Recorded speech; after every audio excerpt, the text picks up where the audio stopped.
But the pandemic was extremely challenging for the world and for our industry, and we were shut down for quite a period of time.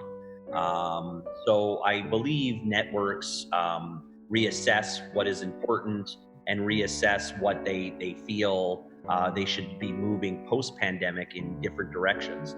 And this happens quite a bit on, as you know, and sometimes you don't know the internal conversations of what happens at the network. But the truth of the matter is, GAC being announced and having Bill Abbott at the helm of it is a great thing to provide and give all the fans more content, because we're always craving for more of this content in the world that isn't there. It seems like we have a lot of, and don't get me wrong, I love Marvel movies, I love superhero movies, I love all the movies that come out. I'm a cinephile. But I find that there is a lack of the movies that we all enjoy and we share a commonality in. The very wholesome, family-friendly programming. So having the GAC family as a new network just means more resources and options for us to be able to go and watch the movies that we love and to see every year. I want to welcome you to another episode of Media from the Heart. My name is Ruth Hill and I'm your host. And today I have a very highly anticipated episode that I know you guys have been waiting for. David Anselmo is the extraordinary producer who's brought to us movies and shows. When Hope Calls, very popular and well known in the Hallmark world, and then now on to Great American Family. And he is also got a movie coming out. He's the producer for Catering Christmas with Daniel Lissing for Great American Family. And that's coming out, and so this is highly anticipated. I know that you guys have had to wait for the replay of this, but I tell you, it's going to be worth it. David is an incredible individual I got to meet a few years ago, and now I get to share him with you. So without any further ado, here's David. I want to welcome you to another episode of Media from the Heart. My name is Ruth Hill, and I am your host. And today we have an extraordinary guest, and I do mean that sincerely. David Anselmo, someone that I've been privileged to know for a little while. We actually met at a When Calls the Heart convention a couple of years ago. So David, it is so nice to get to meet you. Thank you very much for being willing to come on. I'm truly blessed that you guys have invited me and are interested in listening to what I have to say. Truly appreciate it. Well, we are excited. And so for those who may not know about David, wanted to read just a little bit about him just to introduce you. Sudbury, Ontario native David Anselmo has been in the entertainment industry for over 25 years. After graduating university, David spent 7 years of his life working in South Korea and most of Asia as an actor and producer. Among his many credits are international selling films, Our Point, Welcome to Dongmaegul, and highest grossing South Korean film of all time, The Host, which passed the 100 million at the box office. Seeing an opportunity to help create a new industry in Northern Ontario, David moved back to his hometown from a successful film career overseas and founded a production company, Hideaway Pictures, in 2010, and the Northern Ontario Film Studios in 2012, which provides a wide range of equipment and services to help grow the industry for producer filming in Northern Ontario. Hideaway Pictures has helped bring over 50 film and television projects to Northern Ontario in the last decade, starring Academy Award winner Mercedes Ruehl, Academy Award nominee, and there's many of them. I don't want to go over all of them, but we'll touch on some of these. And of course, the reason that so many of my virtual guests are here, When Hope Calls. Also, he's done The Masked Saint, which won the International Christian Film Festival in 2014, and Holiday Calendar for Netflix, which had a record-breaking 50 million streams worldwide. And so, David, I think that your story for me is just absolutely fascinating. Um, I know you were kind of joking, saying, "Oh, you're just this lovely Canadian." No, you're certainly more than that. You certainly are, and it's a Well, thank privilege to you. have you here. Yeah, So, I've been very, very lucky and privileged in my career path in the industry. It's really a dream. A lot of people, when growing up, they have a dream. I want to be a film actor, a film producer, film director, and those who actually get to live this life and make this a career. A sustainable career, I find, are very, very lucky. I get a lot of times people ask me, what was the key to your success? And first and foremost, I say it has to do with luck. We're going to get an opportunity in our life, in our career, and if we are prepared, we'll be able to seize that moment. But the truth of the matter is, without that lucky moment, we don't get that opportunity. So I started off, all wanting to be in film because growing up, what was beautiful is that I could escape and watch a movie and become a fireman, like Billy Baldwin in Backdraft, or become a wrestler in a movie or an action hero. So I said I can't really make a determination of what I want to do with my life. So I want to be able to experience a lot of it. And the film industry has allowed me to travel and be in different places and learn about different lives and cultures and stories, which is very important. So storytelling is always been something that my parents said growing up I was good at, and now I get the opportunity to share that with the world. So very, very lucky. So I started off as an actor and went to theater school, and then did some Shakespeare over in Europe a little while, and then found my way, because I had some friends who were teachers in South Korea, to South Korea to visit them. And I did a play, and I met a producer, and he asked me if I wanted to be on a television series. And I said, "Oh, why not? What could possibly go wrong?" 12 million viewers later, and I ended up spending 7 years in Korea making movies and a bunch of television shows, did some soap operas and stuff like that. When I came back home, I realized that I was a great actor in countries that didn't speak English as a fluent language, but wasn't very good as an actor in English speaking countries. So I took the skills that I learned and transferred them over to producing, because I really wanted to continue in my craft. And I've been lucky so far to be able to accomplish that, especially in my home area, near my hometown, and make movies up here and be closer to my family and be able to live the Northern Ontario lifestyle that I grew up with, which is very important to me. So all based on luck is what I say. So I'm very blessed that I had a lucky path. well, and I do believe, like you're saying, whether it's luck or whatever somebody might call it, I believe that's true. But I also think you saw the opportunities were presented to you, and so they might have been quote unquote lucky opportunities, but you actually took advantage of those opportunities rather than just sitting back and saying, well, what if it doesn't work out? Like if you're offered that TV show, and some people, not you, but some people might think, well, I'm not sure about this, and they would miss that opportunity. And I think so. I think that, at least from my perspective, I'm seeing it as luck, but you also took the advantage of the opportunities. And And I've been very lucky to have support of my family over the years. So and that's vitally important. My mother worked in as a librarian at a university, so I was lucky enough to have free tuition at the university, which allowed me not to have any debt when I graduated, to have to get a real job so I could pursue my dreams. So a lot of support from friends and family over the years.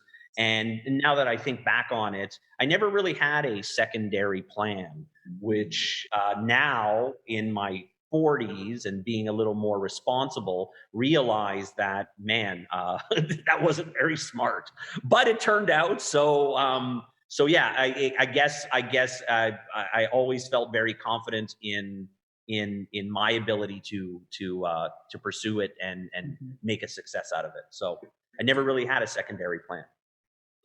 that's interesting because so often I interview people and they did have a secondary plan or they were going a completely different direction, or someone like me who was going a completely different career path, and now here I am working, well, really working in the film industry, kind of in the background, but but um so I mean and it's good that you have that much support. That is key. I agree that that's key. And it's funny that I just spoke in front of some graduating film students up here yesterday or the day before, and I told them, pursue your dreams, don't give up on your dreams, but also just have a secondary plan. So I'm giving them different advice than what I had or what I did. But I guess as you mature in life, you realize, well, I did some foolish things and some risky things in my 20s.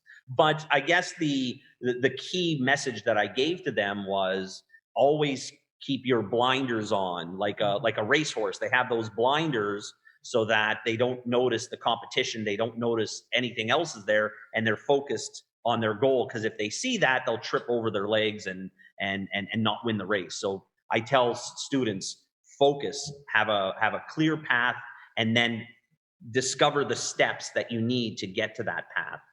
My father always told me that he when I was a little kid, he said he put me in front of the staircase and he said, "You want to get to the top of the staircase, but if you jump and try to make it in one shot, you're going to fall flat on your face. So prepare a plan, one step at a time, focus on that one step, and then when you accomplish that, then focus on the next one and focus on the next one." So again, the support, yes, and I try to give that mentorship to other people, and hopefully they get a little luck, and we have a whole bunch of producers up in this area in the next little while.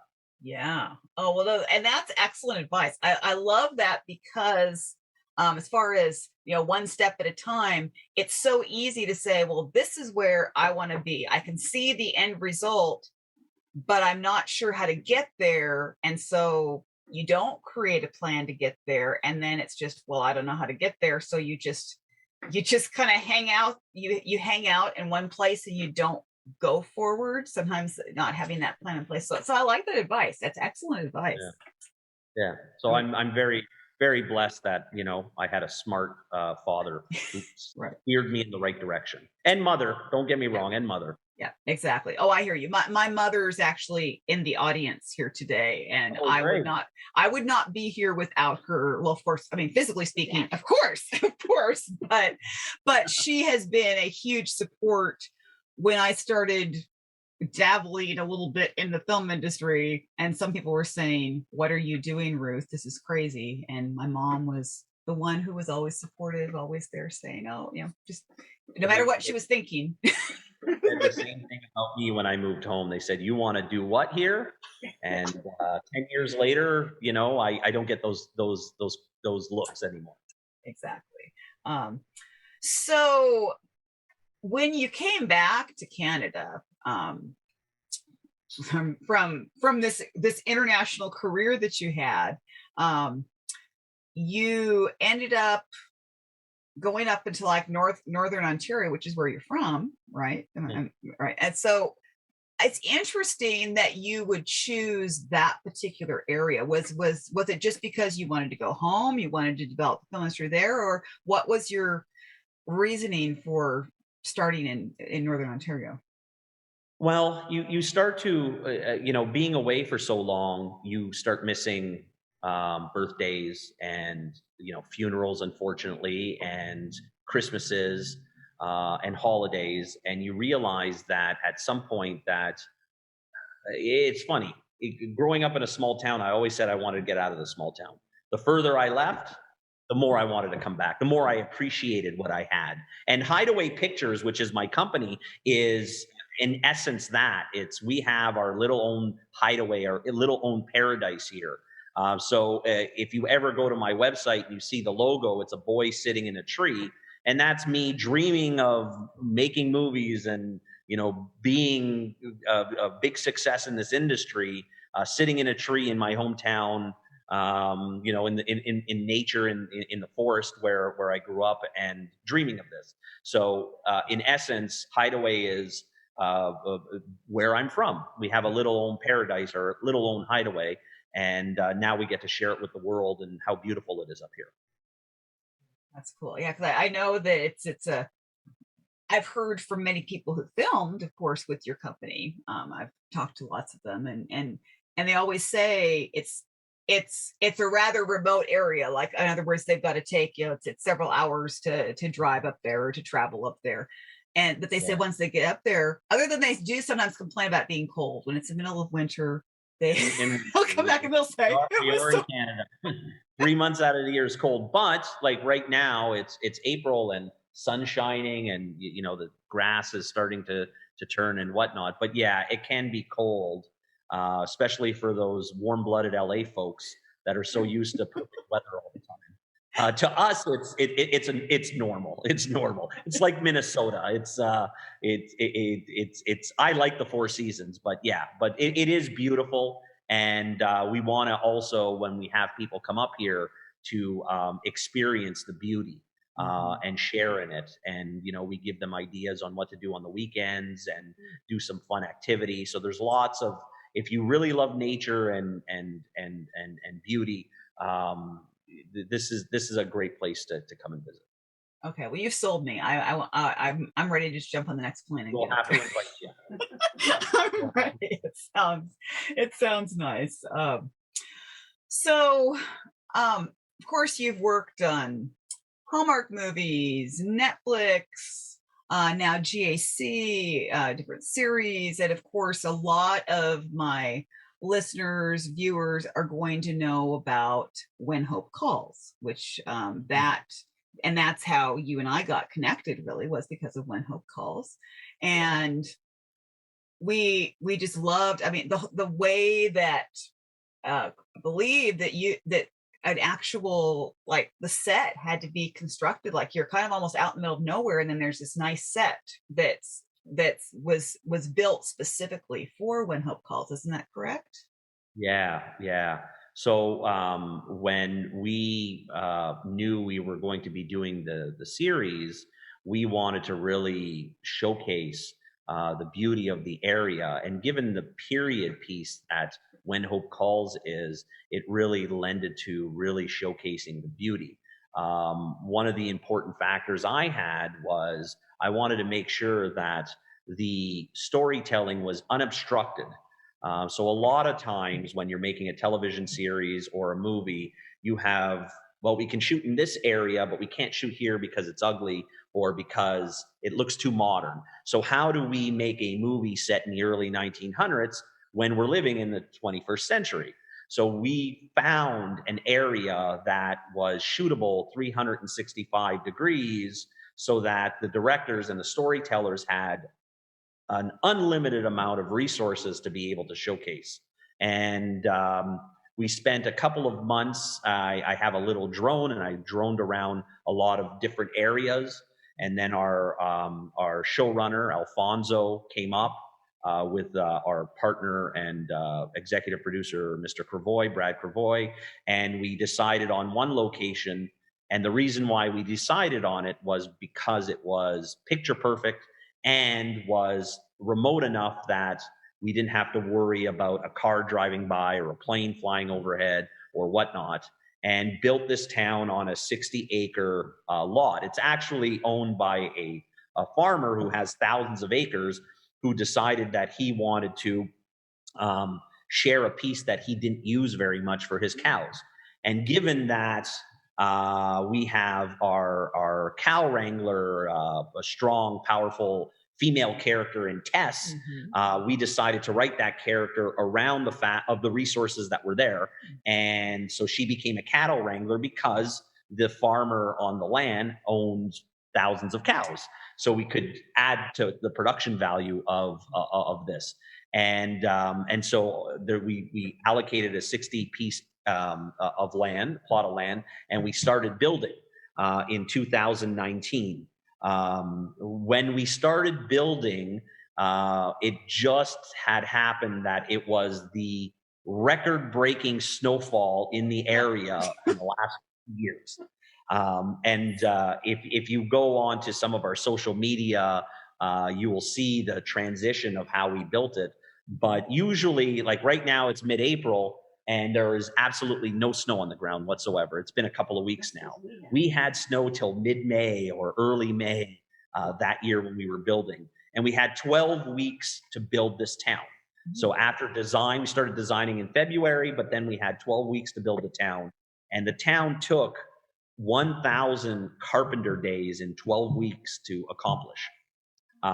Mostly done in the snow. So the team that we had were mixed of locals and experts from Toronto, and we built this town. And our goal was to make it as picturesque and quaint and beautiful as possible. I grew up watching Little House on the Prairie with my family, and I really love this genre of storytelling and the period that it was in. So we really wanted to make it accurate to and authentic to what the period was. And you can see that in the clothing. Our costume designer was very much of a stickler to make it accurate to the point where in 1912 or 1918, there were no belt buckles because belts weren't invented. So it was all suspenders. So we made it a point to try to be as period and authentic as possible. And it turned out quite lovely. It's in the summertime. It's quite a beautiful place. But let me tell you, I probably lost a couple of years of my life um, with the stress level of getting it done in the time frame that we did, so that we could have it finished in time to film season one. But it's the one thing I'm the most proud of. It was a lot of hard work, and the team is very proud of what they accomplished and the results of it. Oh, And I yeah. hope you guys all love it and the look of it. Oh my goodness. When Hope Calls, I didn't know exactly what to expect because I was unfamiliar with a lot of the actors. I mean, I knew one or two here or there, but I was unfamiliar and but I fell in love with it from the very beginning, and my mom and I just loved it. I mean, really, in many ways, probably even loved it a little bit more than When Calls the Heart, which is kind of not that we don't love When Calls the Heart. I mean, we still watch When Calls the Heart, but I think it was because we didn't know where exactly it was headed. So it was always an adventure to, like, every time a new episode would come on, it would be like, okay, what's going to happen this time? We're not sure what's going to happen with this character. And there were so many twists and turns and surprises because we didn't know the characters. When Calls the Heart, not that there aren't any surprises, but we've known the characters for so many seasons. So now it's like with When Hope Calls, we have brand new characters to break in, and I loved it. I love the pacing of it, and I love it's just beautiful, beautifully shot, and I'm so glad that you guys had that first season on Hallmark, um, and then the pandemic hit, and we were like, "Oh no, does this mean that When Hope Calls is done?" I mean, we were concerned, and I'm sure there were a lot of concerns with the pandemic, just in general. A lot of productions got shut down. Um, so what's the story? How did When Hope Calls end up? Because it was on Hallmark, and then we didn't hear about it for a while, and then it ended up on a brand new network. So how did all that come about? Well, those are, more detailed conversations Okay. for the higher ups in LA on Yeah. how they decide things Right. move. But the pandemic was extremely challenging for the world and for our industry, and we were shut down for quite a period of time. So I believe networks reassess what is important and reassess what they feel they should be moving post pandemic in different directions. And this happens quite a bit on, as you know, and sometimes you don't know the internal conversations of what happens at the network. But the truth of the matter is,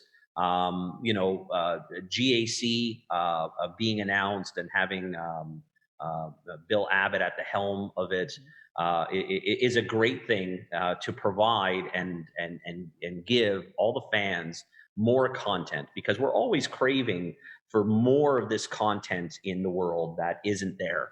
It seems like we have a lot of, and don't get me wrong, I love Marvel movies, I love superhero movies, I love all the movies that come out. I'm a cinephile, but I find that there is a lack of the movies that we all enjoy and we share a commonality in. The very wholesome, family friendly programming. So having the GAC family as a new network just means more resources and options for us to be able to go and watch the movies that we love and to see every year. Is never my mother never enough Christmas movies for my mom, so now she has another network to fill in her PVR slot and watch these things. So, and GAC and Bill Abbott, they're very, very dedicated to family friendly programming, and they're focused on not only the highest quality of movies and stories, but stories and movies that you can be proud to watch,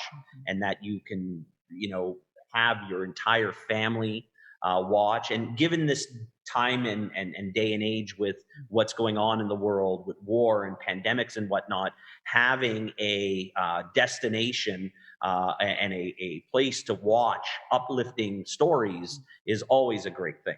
And it's why I get up in the morning, because not only am I a storyteller, I get to add some positivity to the world. And the more positivity we have out there, the better. So I feel really great that I'm involved, and I'm a part of this new endeavor going into year two, of the network. So we're really excited. And David, that was really, I love the way you answered that, because sometimes there is, if you happen to go on social media, it can be really easy to start thinking that all these networks are competing against each other, and they're getting really brutal, and they're fighting, and they're, because sometimes, and it's just the nature of social media. I know social media can be great. We're getting conversations started, but then also it can be a vehicle that's not used for positive purposes sometimes. And so I appreciate what you just had to say. Well, in this day and age, that vehicle allows for people to say stuff and not have any recourse or repercussions. So a lot of people say things that, one, are not true, or say things that are negative, knowing that it'll never come back to them. And the truth of the matter is, most of the stuff you see on social media is a little more exaggerated than what it is in real life. As a professional filmmaker, we work with multiple networks and multiple studios, and there is a mutual respect amongst filmmakers in general, and studios and networks. And yeah, what you do see about a rivalry or anything like that is not the case. It's more of the fact that we're, Bill Abbott and GAC is giving more options and more content that is, I believe, is desperately lacking in the world. And we're very excited about sharing more stories in the future. I'm glad to hear you put it that way. This makes me very, very happy, honestly, because I think that I'm going to be very excited to get to share this. You put it very well, so thank you. Oh, thank you. Thank you. So speaking of When Hope Calls, there is a lot of discussion. A lot of people are asking, are there going to be more episodes? Will there be another season? Of course, we saw the Christmas movie, which was fabulous. Absolutely loved that. I was ecstatic to see, and I will admit, I was ecstatic to also see Daniel Listing and Lori Loughlin both a part of it. I loved that. Absolutely loved that. I was rooting for you guys. We currently have Daniel here with us right now on our new and first GAC Christmas movie called Catering for Christmas. Mm-hmm. It's going to,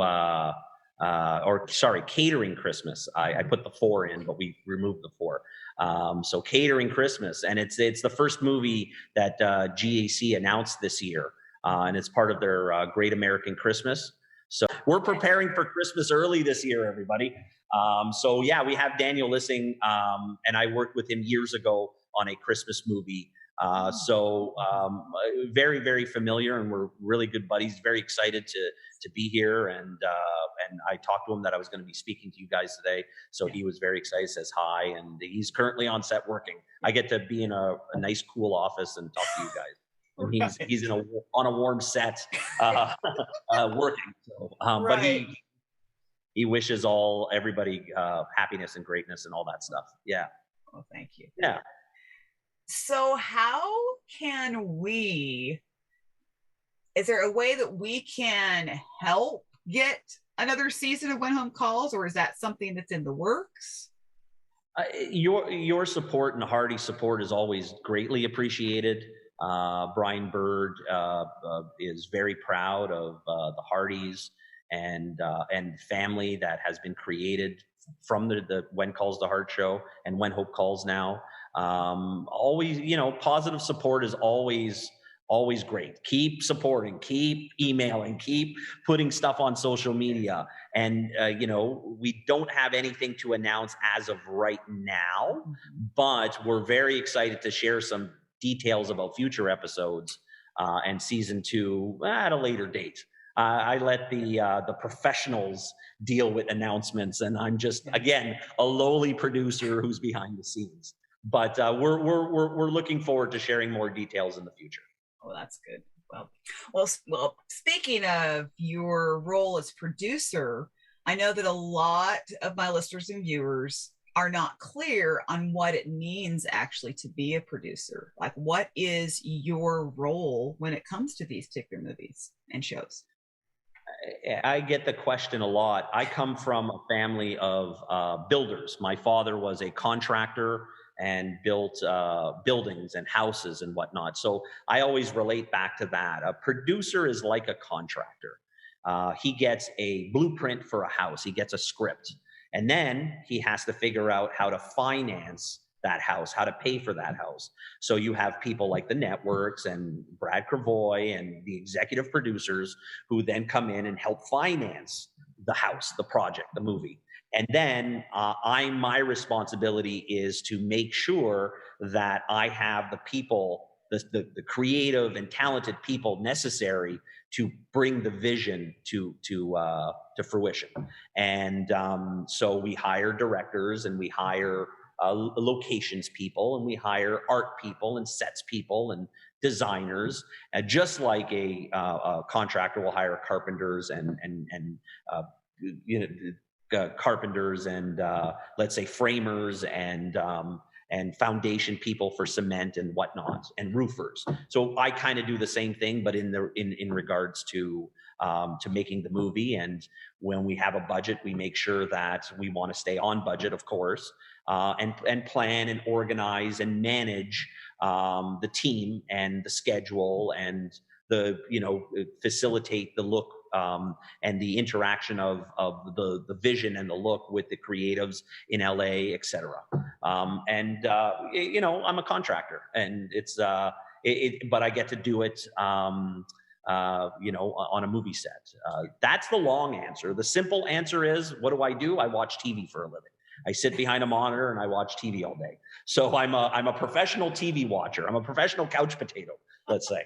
But yeah, truly blessed to be able to do what I get to do and be able to be involved in the creative elements of storytelling and at all facets of it. So it's a lot of stress at times, and a lot of hard work and long hours, but the reward and the payoff is so great because you were a positive contribution to the creative process of something.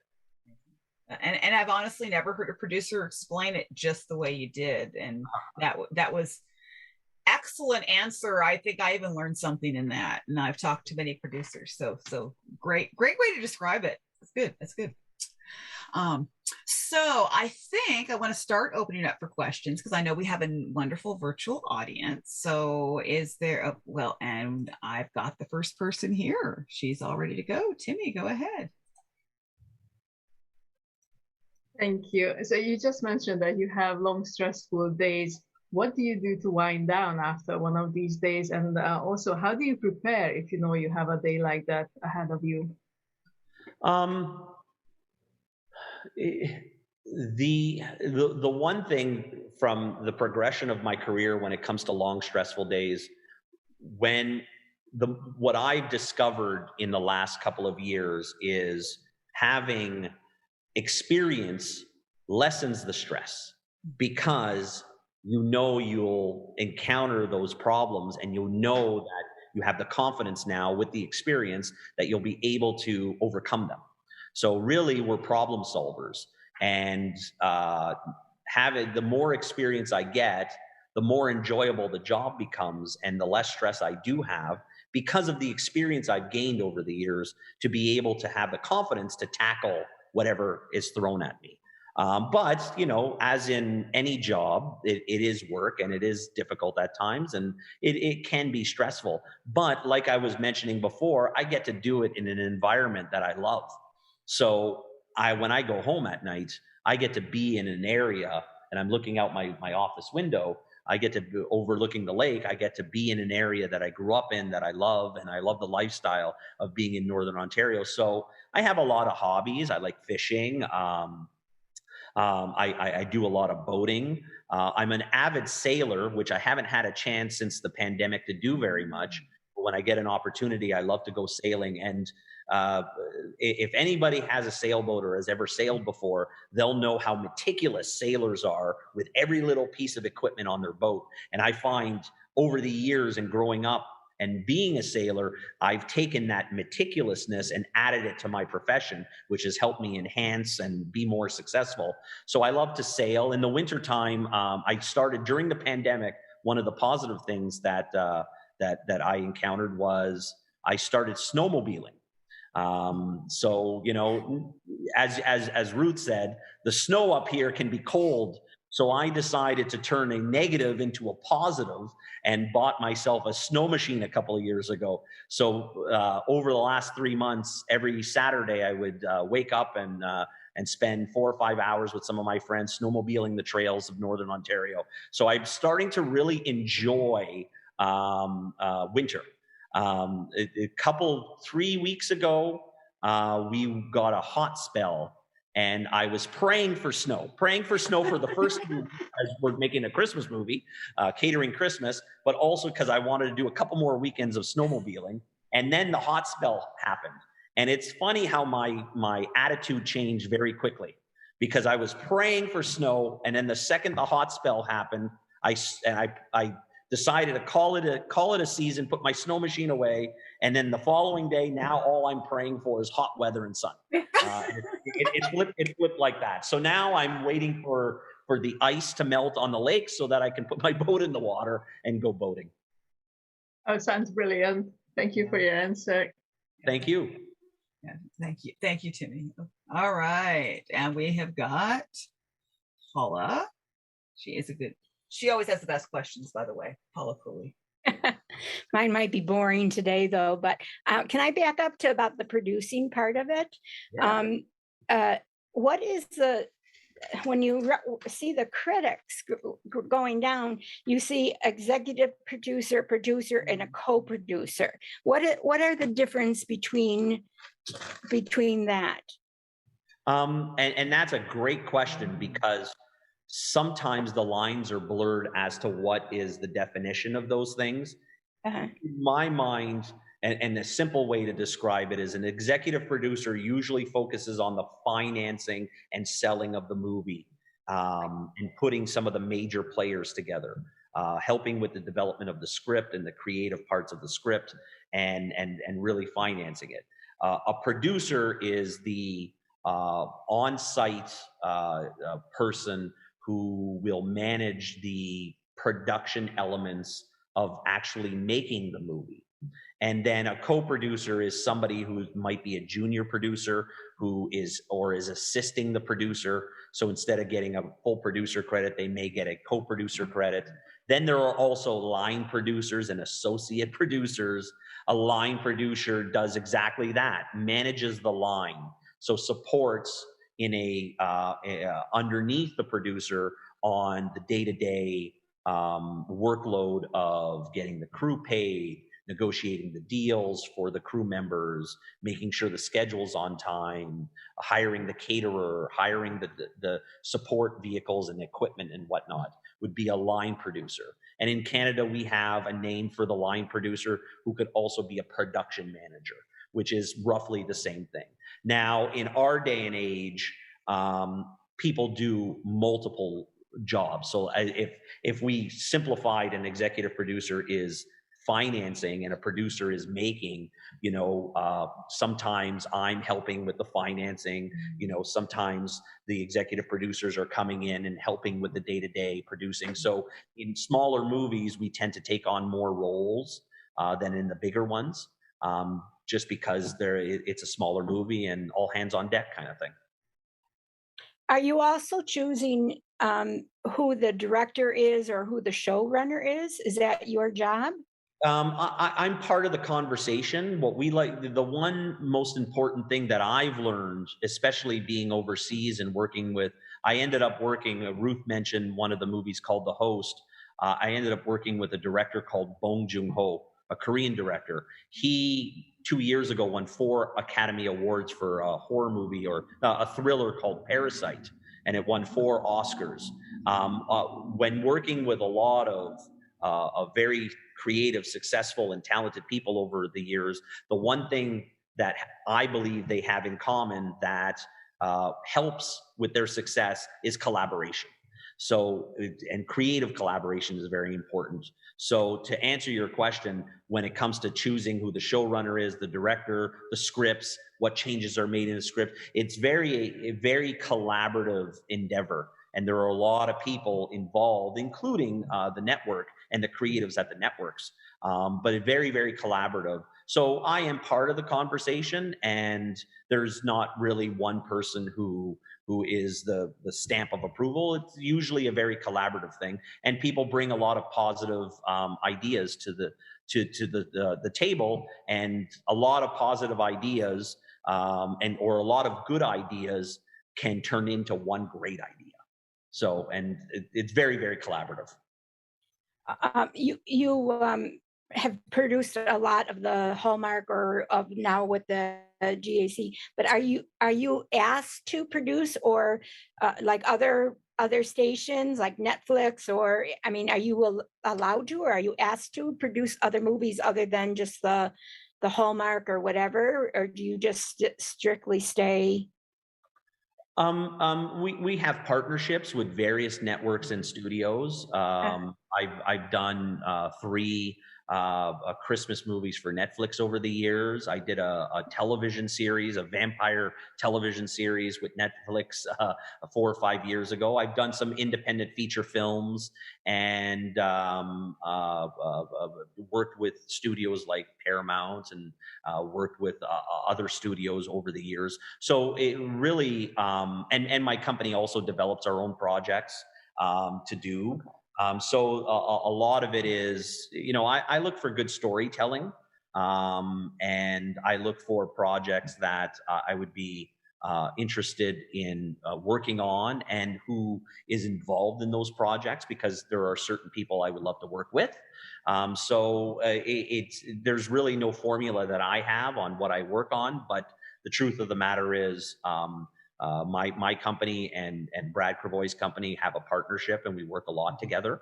And we've known each other for 6 or 7 years, and we have a great partnership and a great relationship. So we work together a lot. And but at the end of the day, we work with various people and studios and networks. The truth of the matter is, like I was mentioning before, we're all filmmakers, we're all professional, so there's really no fine line in you have to work with one and not the other. We're available to work with various people, and we welcome it with open arms. We just want to share in the storytelling process. Just recently, I had never seen it before, the series The Good Doctor, which is based on a 2013 a series from South Korea. Oh, And wow. it was, I mean, I never heard of that until then I read your bio that said that you were acting or whatever in South Korea. Is it a big industry over there? I mean, I was in South Korea between 2000 and 2008. And the South Korean film industry is a smaller industry because the country is a lot smaller Yeah. than the United States. They started their industry in the late 70s, maybe early 80s. And I was there when things really started to get very interesting in the country. And a lot of movies were starting to slowly get international recognition. I've been saying for the last 20 years, the storytelling coming out of South Korea is top in the world. Some of the movies I've seen and some of the producers and directors and storytellers over there are so talented that a couple of years ago, Mr. Bong Joon-ho finally was recognized on a very big international level with the Oscars. But the truth of the matter is, and he is very talented at the top of his game for South Korea, but there are a lot of very talented people over the years that never really got the recognition. So I'm glad now people are starting to see South Korea as a very interesting way, or a very interesting area to show high quality filmmaking. It's been around for decades, but we're now starting to see it. So yeah, I think we will see a lot more over the course of the next few years. And the last question. I have a grandson who is a girlfriend is doing film studies in Miami, University of Miami right now. And her father said to her, because she was an English literature major, and she wanted to switch to filming, and he says, you could switch to filming only if you continue with your English literature, so you have something to fall back on. Oh, there you and go. you mentioned that also. But she did her first. She had to direct, write, and produce her film. For her film, the hardest part for her was the fundraising. It always is. Yeah. Any advice? I mean, I get a lot of questions on people saying, how do I make it big as an actor? How do I make it into directing or producing or writing or fundraising now? The truth of the matter is every project is so unique that it takes on a different path of its own. So you can't really go into specifics on how to do it because every project is unique in its own, but there are commonalities and things that a person can do or behave or act that will make their process have a higher chance of success. Tell her to stay focused on what she wants. Never take no for an answer. Never give up. You're going to get a lot more no's than you are going to get yeses. And those people who give up, will never pursue or never be able to finish their endeavor to the final stages of it. So never take no for an answer. Continue with that laser focused vision, and she's going to be the most passionate about her project more than anybody else.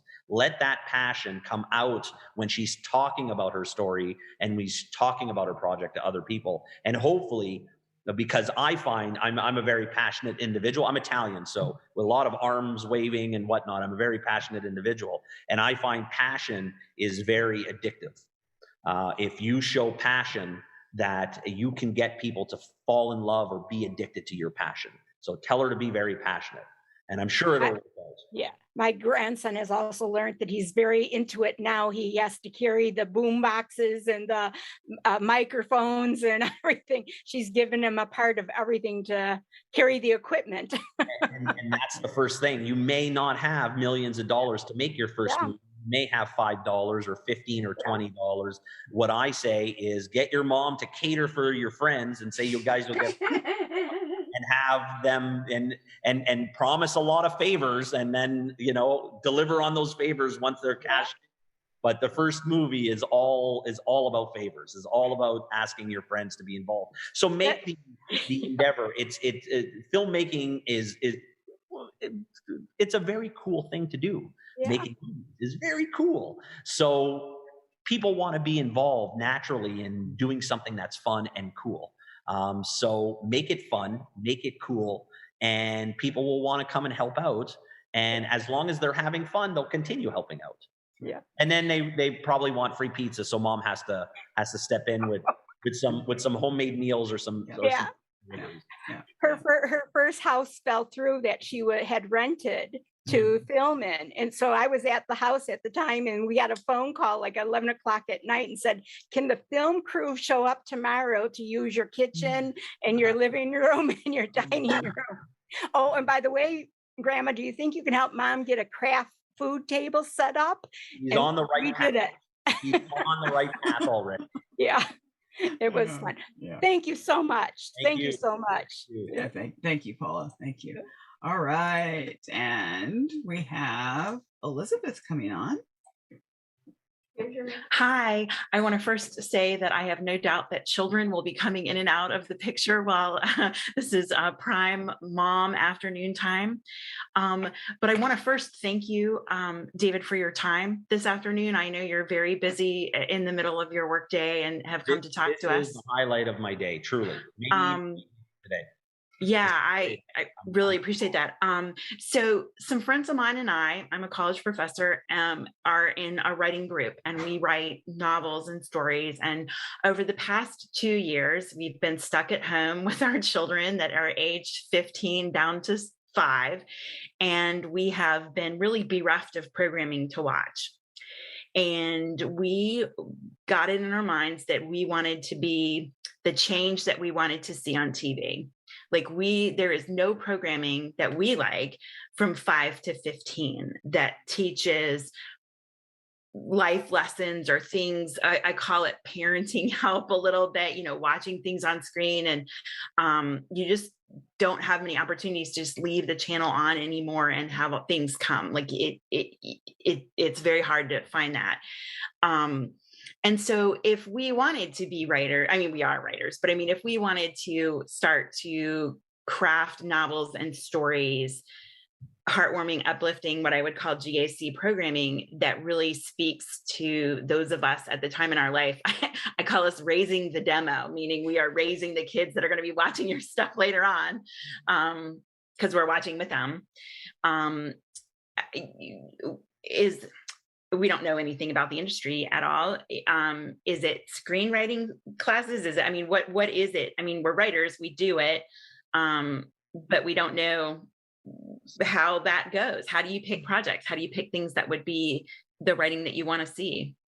Well, again, that every network, every studio has different paths that they want, and goals that they're trying to achieve, and projects that they want to be associated with. So at that high level, it would be trying to find out what they want and trying to fit it in the box, their box. When it comes to specific about what you're talking about, and you said, how do I become a film screenwriter? Oh no, I am a screenwriter. You're also a filmmaker. We have at this day and age the easiest access to content creation. Everybody has a phone. Most of them are iPhones or Samsungs. They all have 4K cameras on them. There is no reason. I tell young kids who want to be filmmakers, you have an opportunity I didn't have. I didn't get into the film industry till I was 18, 19 years old, or 20, in the university years. But now kids who are 8 years old are making TikTok videos and YouTube videos and whatnot. Yeah. So well, I guess this is where I might differ a little bit. And that is the story is the most compelling part to me. Like, I don't need it to be on screen so much. In my head, but the collaborative part, right? So I have the story and I can tell it and I can write it. But I don't feel like a filmmaker. It's an interesting, there's a whole nother level of specialty and a whole nother level of creativity. And it's almost like that's why you would want the collaboration. It makes it that much better, right? So your question is mostly focused on screenwriting. Yeah, it really is, because isn't that really where it starts, right? It is. It's the beginning with a great idea. And what I used to do when I was younger and I was first starting out and writing stuff, I would write and put everything on paper as much as I can. And by no means am I calling myself a screenwriter, because I'm not. But they say that you need to write, before you become a good writer, you need to write 1 million words. So continue writing. But while you're writing, you have, as you say, an army of kids who are very passionate, who want to watch these things. Do a little screenplay. See how what you've put on paper transforms onto, while somebody is speaking them. And if it takes a life, and use that opportunity to say, oh, that doesn't sound right, and change those things up, and have them perform little plays for you, and have writing sessions with your friends to come up with ideas. Because as I mentioned, it's a very collaborative process, and 20 good ideas can turn into one great idea. But now, once you've written your million words and you have a great idea and you want to put it on paper because you want to take it and maybe do this for a living and sell it to a network, or sell it to a producer, or convince a producer to take on the project, then you will have to be a little more technical in the writing process. So what the standard computer program or writing program that people use is called Final Draft. Right. So getting that program and writing that way. Now, what's beautiful about Final Draft is that Final Draft has already formats for you to use. So they'll have a 30-minute sitcom format. They'll have a 60-minute drama TV format. They'll have a Universal Studios feature film format, etc. And so you can use those formats within the program to begin writing. And again, just keep writing. Now, one of the things that is a standard thought when it comes to storytelling in general in the world, from something you see in the cinema to Ernest Hemingway to the Bible, that there is a structure on how to tell a story. And that structure is, for the most part, when I'm generalizing, similar. A very good book that most writers do read is a book called The Hero with 1,000 Faces by, and I can't remember his first name, I'm looking it up right now, by Joseph Campbell. Joseph Campbell talks about the path of a hero. And in every movie, there is a hero. There's a good guy and a bad guy. There is a introduction to what the story and the people that are going to be, and then there is some kind of a conflict that happens with the main character, and that conflict is either with another human being, like in a Superman movie, Superman, Right.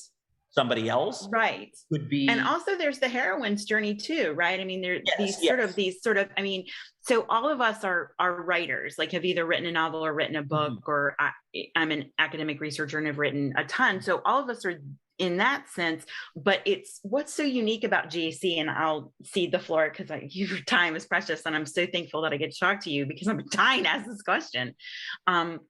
There's not a lot of content, and you want to see more of it. And it seems like well, at least I know me and my little team of people want to create content that would go into that you want to see. And so that's why we're asking these questions.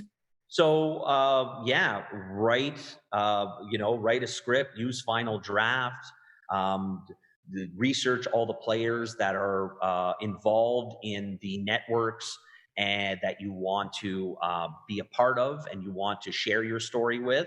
Reach out to them. Hopefully some of these companies solicit or will take unsolicited scripts from you. And if the story and the content if it's a great story and it's good writing, somebody will be and you're passionate about it, that passion is very, very much will transcend to somebody else, and they will come and want to be a part of it. That's awesome. Thank you so much. I appreciate all of your insight. It's really helpful. Thank you. Thank you, Elizabeth. That was great. All right. Well, we'll finish up here with our last question here. My mom. So see, I saved the best for last. She's No, it's really not a question. I just have a couple of comments. First of all, the reason you do not have snow in your area is after having 75-degree weather in the Pacific Northwest. Yesterday morning, I opened up the door at 4 a.m. with beautiful, huge snowflakes coming down, and we were covered in snow, and we're having it off and on all week long. So we got it instead of you, and my spring flowers are just drooping. They said, what happened? They're cold and they want warmth again. So that's why you didn't get snow. Oh. But I just want to. I'm usually not, I'm not a very emotional person, shall I say. I don't get really hyped like my daughter does. I mean, she just goes hooting off all the time. But when she announced and told me that GAC had picked up the series When Hope Calls, I get it mixed up. Yeah, When Hope Calls. I admit I hooped and hollered, because that, from the very first time I saw the first episode, I was so drawn into that series, and I was so disappointed when it was like, it's not, where is it? Where is it? And when she told me that JC had picked it up, I got so excited. And I can tell after listening to this what you've been sharing for this past hour, why you have such passion and such articulate. You're so articulate in your ability to bring what seems very lofty and high to me, because I don't know anything about, the film industry, and I'm drawn in because of Ruth, but I really don't know anything. I just know when I watch a movie, I either like it or I don't like it, and I'll watch it again or I won't watch it again. That's kind of my limitation. But I can, after listening to you and how you have described the industry and your job and your role, I can tell why I was so drawn in. And I just thank you. Man, I am so looking forward to season 2 and many more seasons. It's a beautiful story, and it's heartwarming, and it's just a treasure. I just want to say thank you. I truly appreciate it. And the truth of the matter is, when making something like this, it's a very big collaborative effort. And it's not only collaborative in the people who are writing it, like Alfonso Moreno and his team, or the people who are producing it, like me and Brad Cravoy and Brian Bird, or the crew members that are putting it and bringing it its life onto the screen. But it also has to, it's a collaborative effort in the people who are watching it. And you guys are vitally important to any of our successes, because if we make a movie and nobody watches it, we're not going to make another one. So you guys are vital, and knowing your ideas and your thoughts are always welcomed, because we want to make sure that you guys stay entertained and make sure that you enjoy what we do, because we enjoy it so much. So we want to share it with you, and we want you to enjoy it as much as we possibly can. And one of the reasons why I don't tend to do podcasts or anything like that, and I was very honored to be asked to do it, but I really want to share the behind the scenes with you guys, because we have so much fun, and we want you guys to be a part of our fun, because without you guys, we wouldn't get to have that much fun. Yeah. Well, So thank you. It's a fantastic, amazing story, and I really do look forward to the episodes coming for season 2. So thank you very much to you and your team. It's fantastic. So thank you. Have a great day. All right. Well, David, thank you. Thank you so much. And thank you to everybody who asked questions. Thank you, David, for sharing your time with us. It's been a joy to get to hear more of your story. And if you guys in the audience, if you would like to unmute and express your appreciation to David, go ahead. Thank you so much. It's been really informative. I really enjoyed this. I love this. This was fantastic. Thank you so much for sharing so much information. I learned a lot too. I loved it. Thank you. Hopefully we can do more of it and try to find ways to have you guys be more of a part of what we're doing, because as I said, without you guys, we wouldn't be able to have this much fun, and we would love to share in the fun. And we're going to have a lot of fun this year. Catering Christmas is just the first of many shows that we're going to be making this year that will be announced very shortly. And, it's going to be Christmas all year for us. So all summer we're making Christmas. So we hope that you guys are a part of it, and you guys, tune in to GAC and the new network. And we're really, really excited to have you guys part of our journey, because we're really having a lot of fun. Thank you. Well, thank you. Thank you, David. And thank you everybody for being here, and have a great rest of your day, rest of your week. Thanks, everybody. All right, thanks. Bye. All right then. Who's tuning in to Catering Christmas? Show of hands. Well, okay, I can't see your hands. Sorry. Bad joke, I know. But what I want to say is, this episode, I learned so much. So many of my people who were there asked questions. There were many in attendance that didn't ask questions, which brings up the point.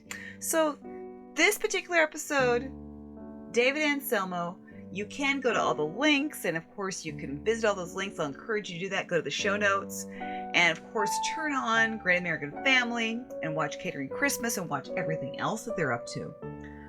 But this does bring up the point. Have I seen you as a member of my virtual audience? There are lots of you that I haven't, and I would love to have you come on. The strength of this show, as much as I love my guests, and I wouldn't be doing it without having guests, but you guys are the heart of the show. Every single time what I hear from my guests is, I had so much fun. They asked such great questions. Now, I invite you, join that Facebook group. Come on and join me on these episodes. That's what makes this so much fun.